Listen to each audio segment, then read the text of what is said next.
Let's see what the internet wants to know. Ladies and gentlemen, I will have to get my reading glasses.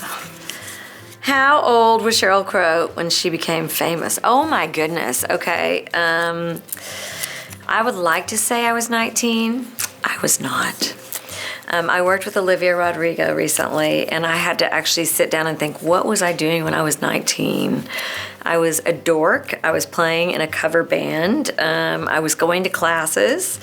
I was falling asleep in my practice room on the piano. I got my record deal when I went on the road with Michael Jackson when I was 26. I got my record deal when I was 28. And my first record came out the end of my 29th year. So I was, for all intents and purposes, about maybe 5 months away from being not eligible to be in rock and roll according to the Rolling Stones years ago. Okay, let's see here. How long was Sheryl Crow a teacher? Okay, I got my degree in classical piano and I got my BA in teaching. I taught in the St. Louis school system in Rockwood School District for 2 years.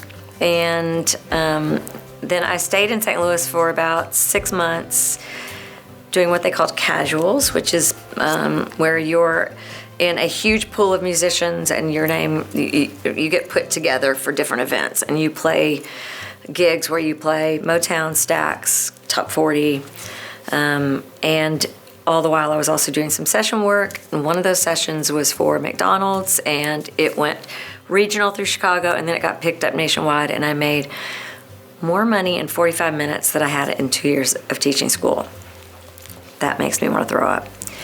And then I moved to LA with that tape, so. Okay.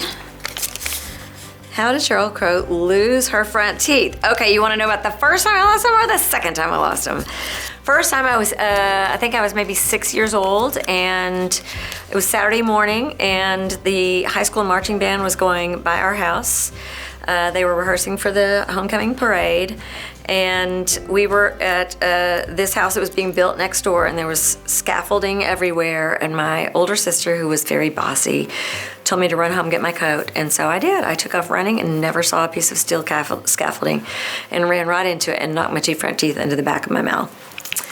And they were able to save one of them. And then I was in a top 40 band in St. Louis during the summer, my second year of teaching, and I was at St. Louis Opera Works. And a waitress went by with a big thing of mugs, and I was on the stage, which was only about a foot high, and she got pushed, and the mugs went into my teeth and broke them both off right here. So I was so beautiful that night. Yes. All right.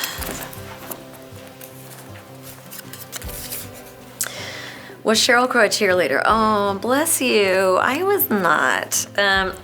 Actually, that is not true. I was a cheerleader in 7th grade, and I did not love it. But then years went on, I became a twirler. I can twirl 3 batons. I can twirl fire. I can twirl knives. I don't. And then I became a drum majorette. So, yeah. And if you find the Kennett High School yearbook, you'll see pictures of me as a majorette. Last one. The boys love majorettes, much more than cheerleaders. All right. Oh my gosh, was Sheryl Crow asked to join Fleetwood Mac?